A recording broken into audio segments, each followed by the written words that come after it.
오늘 함께 나눌 하나님 말씀은 골로새서 1장 1절에서 8절까지 말씀입니다.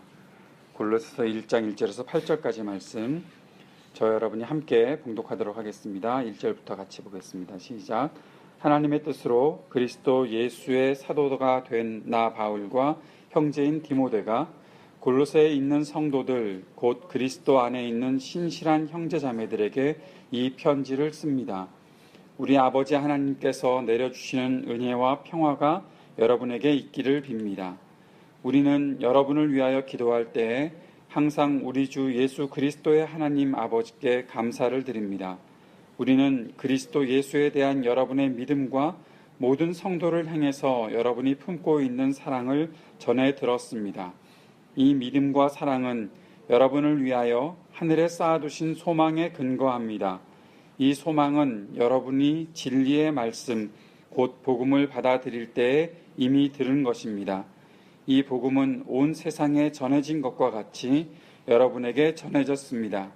여러분이 하나님의 은혜를 듣고서 참되게 깨달은 그날로부터 여러분 가운데서와 같이 온 세상에서 열매를 맺으며 자라고 있습니다.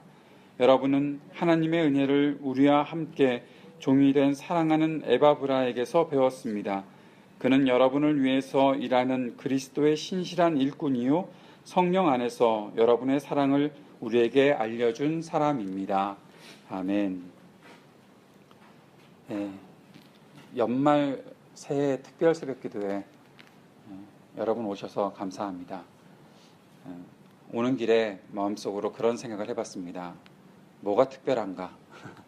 특별 새벽기도에는 뭐가 특별할까?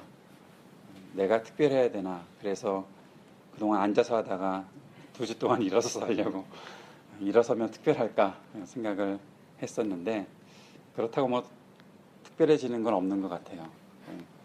한 가지 뚜렷하게 특별한 것은 아마 특별 새벽기도회 동안 특별하게 나오실 분들이 계시다는 생각이 들어서 그게 특별한 것은 아닐까 싶기도 하고, 특별함에 대한 의미는 우리 모두가 함께 찾아가고 또 만들어갈 수 있는 것이 아닐까라는 그런 생각을 해보게 됩니다. 오늘부터 2주 동안 갖게 되는 이 특별 새벽기도의 시간이 여기 계신 모두에게 정말 특별한 시간이 될 수 있기를 주의 이름으로 축복합니다. 저희가 골로새서 말씀을 묵상할 텐데요. 한 가지 안내 말씀을 드리면, 제가 이메일 보내드리는 게 전날 저녁 때 가니까 그 이메일에 있는 PDF 파일을 다운로드 받으셔서 스마트폰에 저장하고서 그거를 꺼내 보시면 조금 더 편안하게 찬송이나 기도 제목이나 본문이나 묵상하는 내용들을 알 수 있지 않겠나 싶기도 하고요. 나는 스크린을 보는 것보다 책을 보는 것이 훨씬 낫다 싶으신 분들은 성경책을 가지고 다니시는데, 제가 읽는 성경이 새번역 성경을 읽고 있어서 여러분이 보통 갖고 계신 개역 개정과 조금 본문의 그 번역들이 차이가 있긴 있어도 이렇게 비교하면서 보시면 좀 더 도움이 되지 않겠나 싶은 생각도 있습니다. 여러분 마음의 준비를 잘 하시고 이 특별 새벽 기도의 기간 동안 함께 기도하고 또 말씀을 나누는 그런 시간들이 되었으면 좋겠습니다. 골로새서 말씀을 묵상을 하는데, 골로새서 말씀 속에는 가장 중요한 한 가지 그 주제라고 하면 그리스도의 영광스러움이 나타나 있다는 것입니다. 그런데 왜 그리스도의 영광스러움이 골로새서에서 더 뚜렷하게 기록이 되어 있는가? 그리고 왜 이 전체 주제를 내림 또 그리고 세움이라고 정했는가라는 그것을 먼저 설명해 드리고 싶어요. 그리스도의 영광이라는 것은 단지 우리가 갖고 있는 생각에서 또 어떤 지식에서 뭔가 영적으로 내가 그동안에 잘 알지 못했던 것들을 확 밝혀주는 어떠한 깨달음으로 끝나는 것이 아니라는 사실을 골로새서에서는 아마 누누이 강조할 것입니다. 여러분이 알고 있는 바울 서신의 거의 대부분이 그런 식으로 기록이 되어 있습니다. 그리스도의 복음, 하나님의 말씀, 하나님께서 우리를 어떻게 구원하셨는지 그 교리적인 사실에 대해서 끊임없이 얘기하는 것이 바울 서신인데, 바울 서신에서 그렇게 얘기하면서 꼭 같이 연결되어 있는 것이 우리의 삶입니다. 그것을 본 사람들, 그것을 깨달은 사람들, 그 믿음을 갖고 있는 사람들이 어떻게 살아야 하는가에 대해서 계속 말씀하고 있는 것이 바로 바울 서신입니다. 오늘 이 골로새서도 마찬가지입니다. 옥중에 갇혀져 있는 바울이 골로새 교회의 위기, 어려움을 바라보면서 그들에게 편지를 하고 있는데, 그 편지를 통해서 우리가 갖고 있는 믿음이 어떤 것인가를 이야기하고 그것이 어떻게 우리의 삶으로 연결되어지는지를 잘 설명해주고 또 강력하게 권면하고 있는 것이 바로 골로새의 말씀이라는 것이죠. 오늘 그 말씀들을 우리가 배경부터 시작해서 하나하나 찾아가 보도록 하겠습니다. 골로새는 어떤 때 쓰여졌나 하면 사도 바울 개인적으로는 옥에 갇혀 있을 때, 로마의 감옥에 갇혀 있을 때, 또는 로마에서 연금되어 있을 때 쓴 서신이 바로 골로새서입니다. 골로새 교회의 한 가지 상황을 듣게 되었는데, 골로새가 이단 사상에 빠져 있고 또 그 속에서 위기를 교회가 겪고 있다라는 그런 정보를 듣고 바울이 그 골로새 성도들에게 편지를 하고 있습니다. 그럼 골로새는 어떤 이단에 빠져 있었냐? 한마디로 말하면 혼합주의 성향을 가진 이단 사상들이 골로새 교회에 들어왔다는 것이죠. 혼합주의가 무엇인가를 살펴보기 위해서 골로새가 어떤 지역에 있었는가를 이해하면 좋은데, 골로새가 그리스나 로마, 그리스, 여러분에게 이렇게 표현하는 게 쉽겠죠. 로마, 그리스. 당시에 로마가 굉장히 큰 제국을 형성하고 있는데 그 영향이 계속 동방으로 넘어가지 않습니까? 그런 가운데서 그리스까지 합병하는 그리스도의 문화, 그리스도의 철학, 그 위대한 철학들을 합병하는 것 속에서 로마와 그리스 문화가 어딘가 모르게 혼합되어 있는 부분이 나타나고, 그것이 어떻게 동방으로 전해질까, 동양 쪽으로 전해질까를 생각하는 그런 가운데 골로새는 그 속에 굉장히 요충지에 있었다는 것이죠.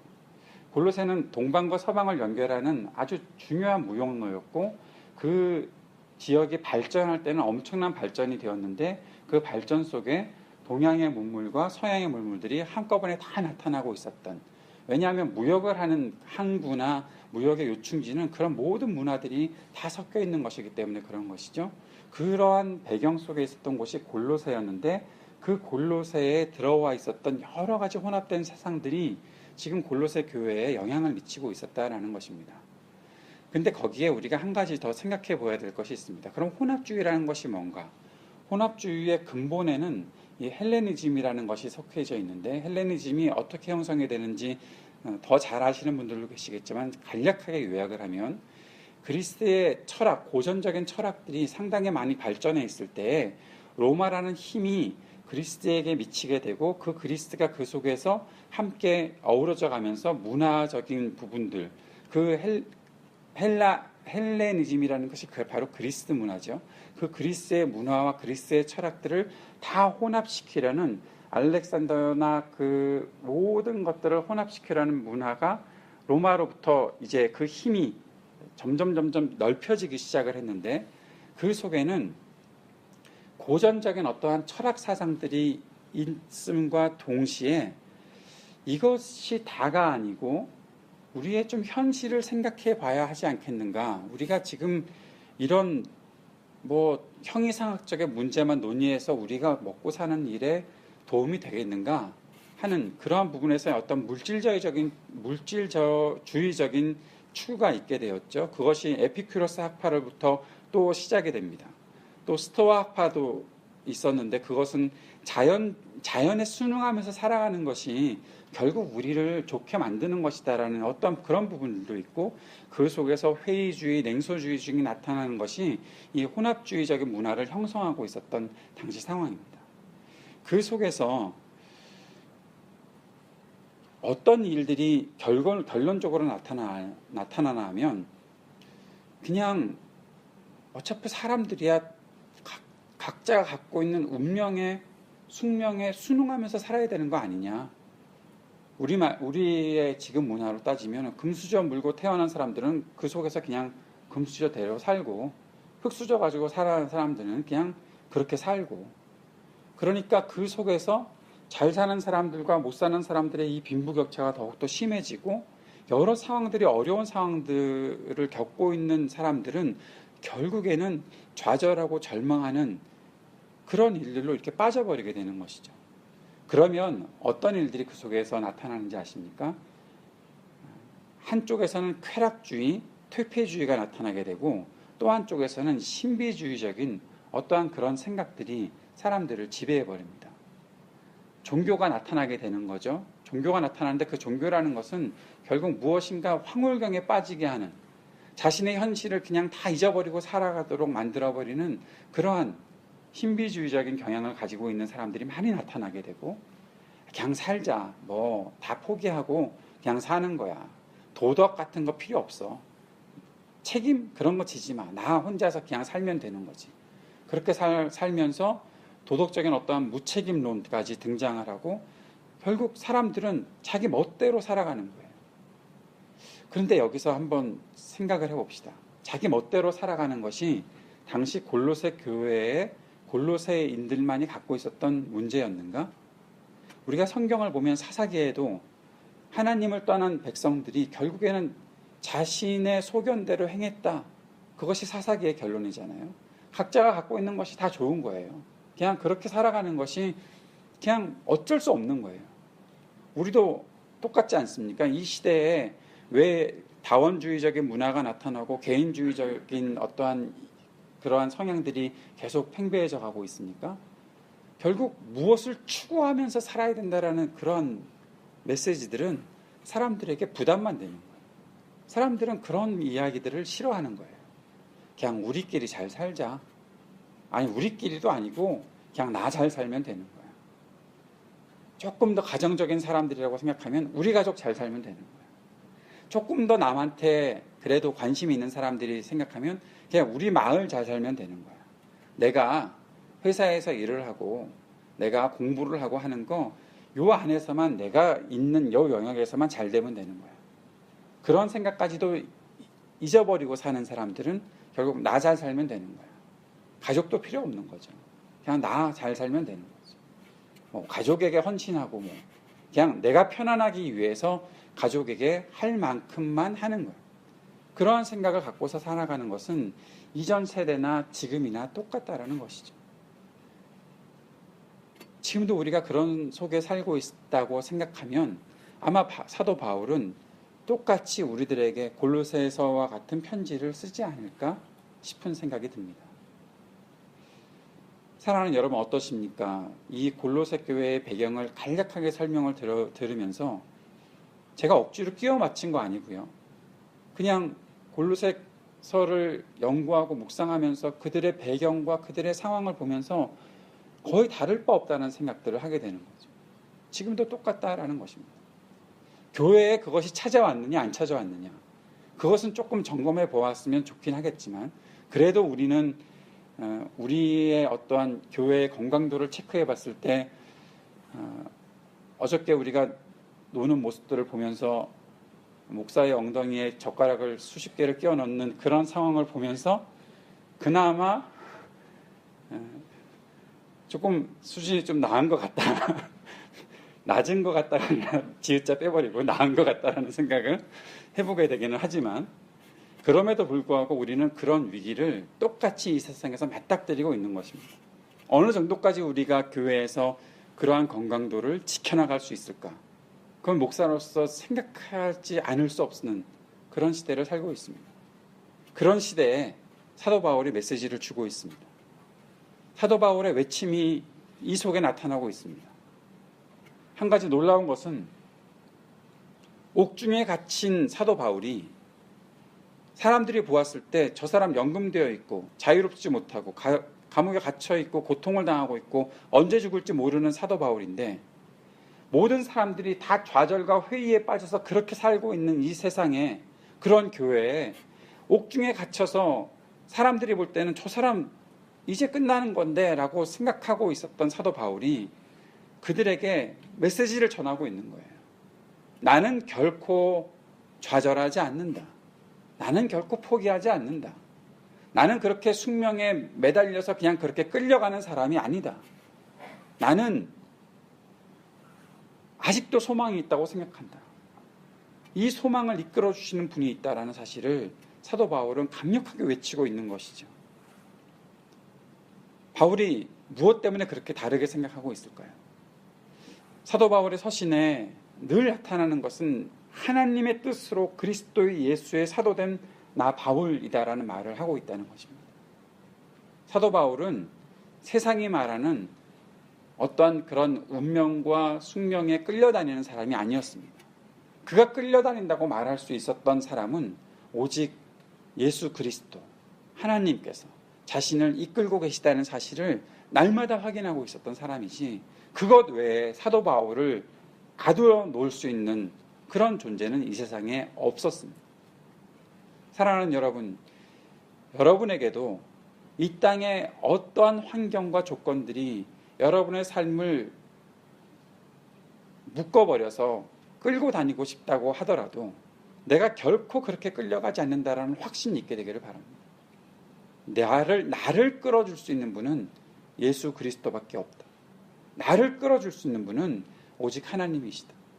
하나님의 소망이 내게 끝까지 영향을 미치는 한 나는 결코 세상에 끌려다니지 않는다. 그러한 선포가 여러분에게 있게 되기를 바랍니다. 자신의 정체성에 대한 뚜렷한 확신, 그것이 있었다는 것이죠. 그런데 이것이 어떻게 유지될 수 있었는가? 오늘 본문 2절에서 굉장히 중요한 메시지를 우리가 얻을 수 있습니다. 골로새에 있는 성도들, 곧 그리스도 안에 있는 신실한 형제 자매들에게 이 편지를 씁니다. 사도 바울에게는 함께 믿음을 갖고 함께 그 정체성을 분명히 하고 살아가는 믿음의 형제 자매들이 있었다라는 사실입니다. 사랑하는 여러분, 교회가 왜 중요합니까?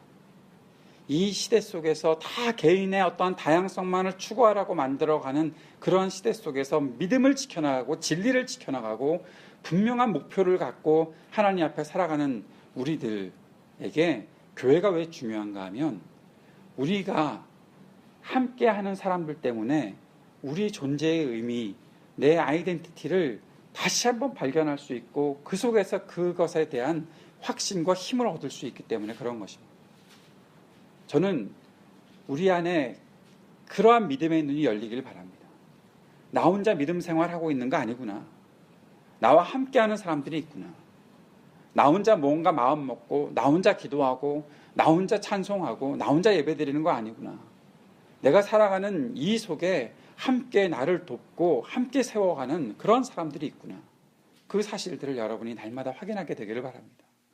가정에서 확인하고 교회에서 확인하고 이웃 속에서 확인하고 그 사실을 확인할 때마다 기쁨이 있고 감사가 있는 그런 삶들이 우리들에게 있게 되기를 바랍니다. 사도 바울은 골로새 형제 자매들을 향해서 신실한 그대들이 있기에 내가 이 편지를 쓰고 있다라고 말하고 있습니다. 지금 위기 가운데 있지만 일어날 수 있고 회복될 수 있는 그러한 신실한 형제 자매들이 있기 때문에 내가 지금 여러분에게 이 편지를 쓰고 있다라고 말하고 있습니다. 그리고 이 편지의 시작은 감사의 기도로 시작합니다. 내가 여러분을 위하여 기도할 때 항상 우리 주 예수 그리스도의 하나님 아버지께 감사를 드립니다라고 말하는 것이죠. 연말을 맞이하면 우리가 여러 가지 감사의 제목들을 찾습니다. 감사의 제목들을 기록해 놓는 사람들도 있습니다. 그런데 무엇 때문에 감사한다고 사도 바울이 이야기하는지 한번 들어보십시오.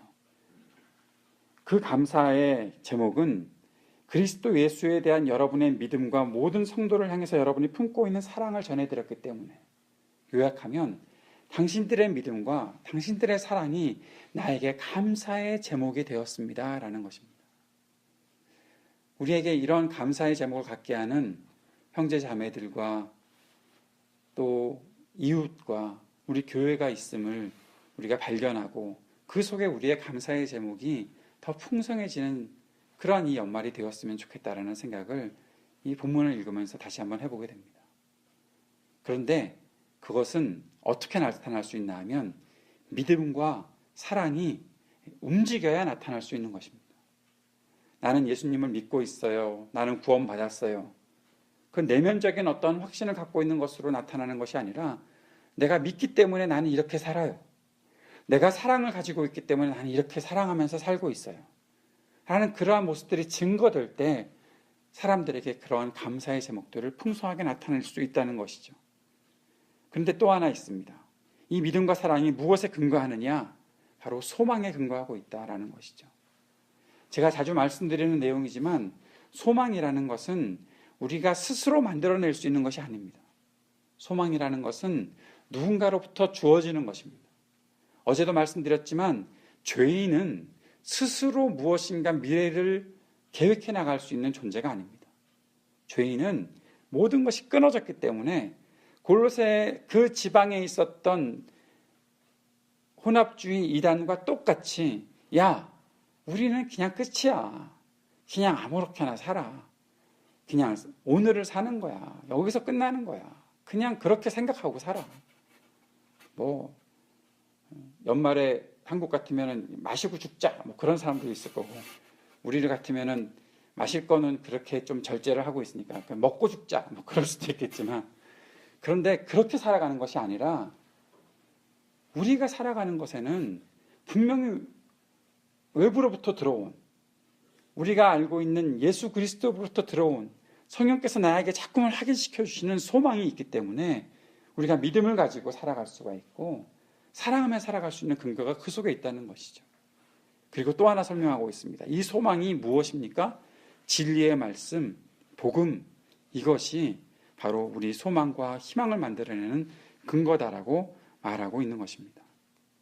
그리고 저는 이렇게 표현하고 싶은데 기막힌 반전이 나타나 있습니다. 이것이 단순히 가르침이 아니었다는 거예요.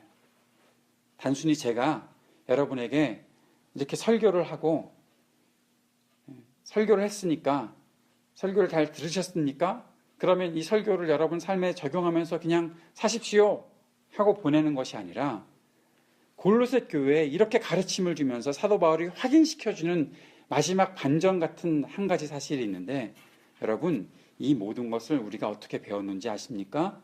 바로 사랑하는 에바브라에게부터 나타났습니다. 한 사람에게서 이 모든 것이 나타났습니다라고 사도 바울이 정리해주고 있는 거예요. 저는 지금도 이 말씀을 이렇게 쳐다보면, 7절 말씀을 쳐다보면 지금도 이렇게 뭐라고 표현할까요? 소름이 돋는 것 같은 그런 느낌이 있습니다.